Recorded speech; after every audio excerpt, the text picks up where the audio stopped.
एक ज़माना था जब हर त्योहार, हर खास दिन दाल पूरी और चावल वाली खीर के बिना अधूरा लगता था। आज उन्हीं भूले बिसरे यादों को हम ला रहे हैं वापस, एक मॉडर्न किचन से, लेकिन उसी पुराने स्वाद के साथ। मैं हूं अंजलि और स्वागत है आपका मेरे चैनल लाइफ का तड़का विद अंजलि में। और ये है मेरा नया series lost recipes found again.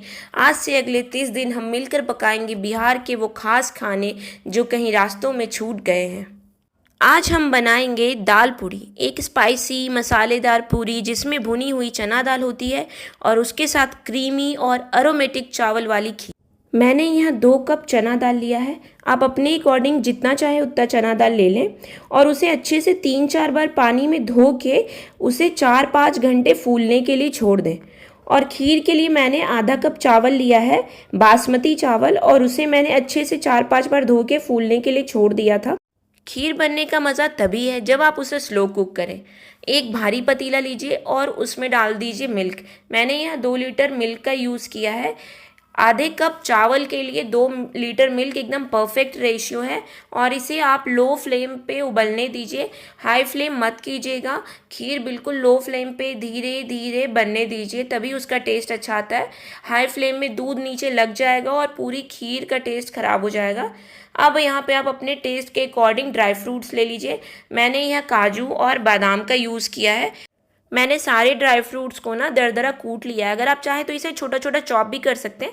आपको जो ठीक लगे जिस तरह से आप उस तरह से इसमें डाल सकते हैं ड्राई फ्रूट्स। और अगर आपके पास इलायची पाउडर नहीं है तो आप इलायची को भी अच्छी तरह से पाउडर फॉर्म में कूट करके यूज़ करें। देखिए लो फ्लेम पे धीरे धीरे दूध गाढ़ा हो रहा है।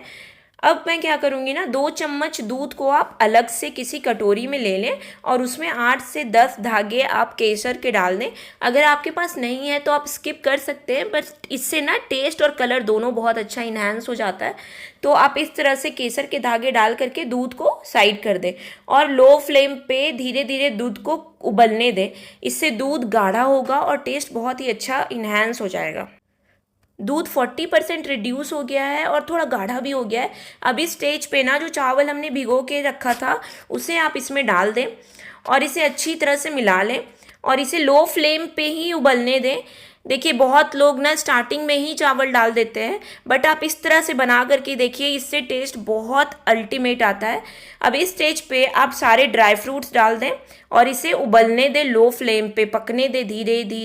चावल पकने में ना अब ज़्यादा टाइम नहीं लगेगा, बिल्कुल 15 से 20 मिनट में ना चावल पक के रेडी हो जाएगा, खीर गाढ़ा हो जाएगा। और जब खीर गाढ़ा हो जाए ना तो उसमें आप डाल दें चीनी अपने टेस्ट के अकॉर्डिंग, और जो केसर के धागे हमने दूध में डाल के रखे थे ना उसे डाल देंगे और इलायची पाउडर डाल देंगे इस स्टेज पे।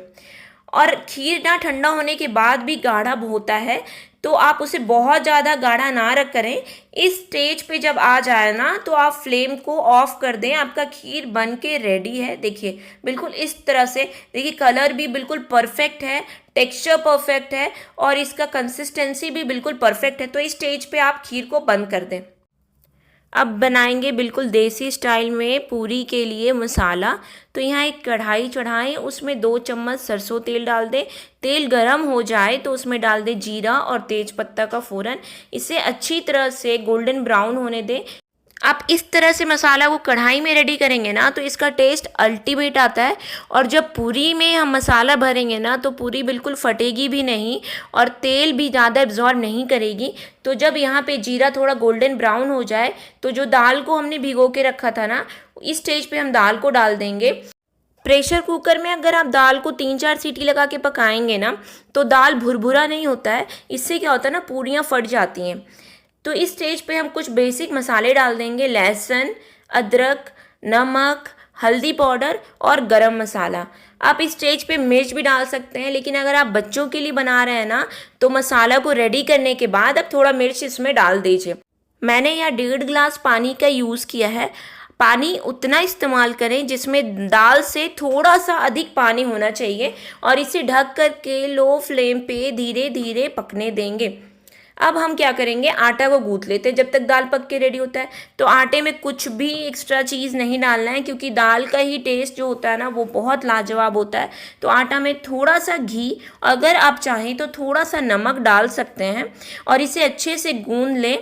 अच्छी तरह से पानी डाल डाल के इसे हमें बहुत हार्ड और बहुत गीला नहीं बनाना है, इसे बिल्कुल हमें सॉफ्ट रेडी करना है। पूरी के लिए जो आटा हम रेडी करेंगे ना, उसका भी बहुत इंपॉर्टेंस है, इसीलिए आप आटे को अच्छी तरह से सॉफ्ट गूँथें जिससे पूरियाँ फटेंगी नहीं। और इसे हमें 10 से 15 मिनट तक रेस्ट देना बहुत ज़्यादा ज़रूरी है।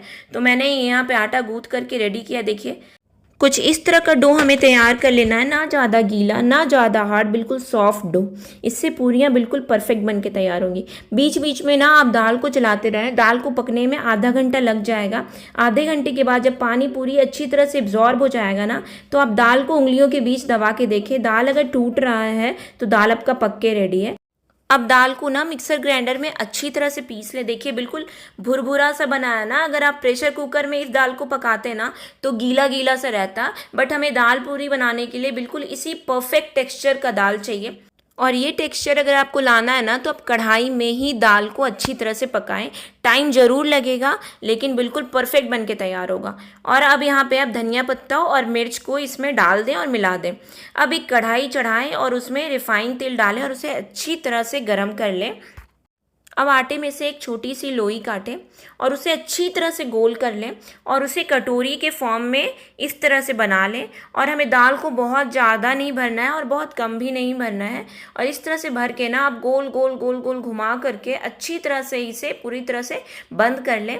और इसे घुमा घुमा करके इस तरह से आपको कुछ भरना है, जैसे हम लोग आलू पराठा और सत्तू पराठा बनाते हैं ना। लेकिन आलू पराठा की तरह स्टफिंग नहीं कीजिएगा, बहुत ज़्यादा स्टफिंग करने से ना फिर पूरी फट जाएगी। तो इस तरह से आप फिर हाथों की मदद से उसे थोड़ा घुमा घुमा के गोल कर लें। और फिर ये चकले बेलने की हेल्प से आप इसे बिल्कुल हल्के हाथों से घुमा घुमा करके ना बिल्कुल मीडियम थिकनेस का ही बेलें, बहुत ज़्यादा मोटा नहीं, बहुत ज़्यादा पतला नहीं। इसका जो थिकनेस होना चाहिए ना, बिल्कुल इस तरह का थिकनेस होना चाहिए, तभी जाके जो पूरी है ना दल पूरी, उसका टेस्ट बहुत अच्छा आता है। अब यहाँ पे जो कढ़ाई चढ़ाई थी ना, तो उसमें जो तेल है वो गर्म हो चुका है। इसी तरह से मैंने ना एक ही साथ 6 से 7 दाल पूरी का स्टफिंग कर लिया है। इससे ना छानने में इजी हो जाता है। जब भी आप अकेले बना रहे हो ना दाल पूरी, तो टाइम बहुत लगता है, तो थोड़ा पेशेंस चाहिए। और गर्मी का टाइम है तो बहुत ज़्यादा टाइम लगता है, तो गर्मी भी बहुत ज़्यादा लगती है। तो मैं एक साथ पहले दाल पूरी की स्टफिंग कर लेती हूँ। इसे बेल बेल के रेडी कर लिया मैंने 6-7 दाल पूरी एक साथ, तो छानने में ना ईजी हो जाता है और टाइम भी कम लगता है। यहाँ तेल भी गर्म हो चुका है, तो गरम गरम तेल में ना आप दाल पूरी को डाल दें। दलपूरी ना धीरे धीरे अपने आप ही देखिए ऊपर आने लगेगी। जब दलपूरी इस तरह से ऊपर आ जाए ना, तो आप इसे दूसरी तरफ पलट दीजिए, बिल्कुल गुब्बारे की तरफ फूल करके रेडी होगी। जिस प्रोसेस से मैं आपको बता रही हूँ ना, उससे दलपूरी बिल्कुल परफेक्ट बन के तैयार होगी। फिर आप उसे एक बार पलट दें और इस तरह से थोड़ी देर और घुमाएं। बिल्कुल ज़्यादा देर आपको नहीं लगेगा, 2 से 3 मिनट में ना दलपूरी बन के तैयार हो जाएगी।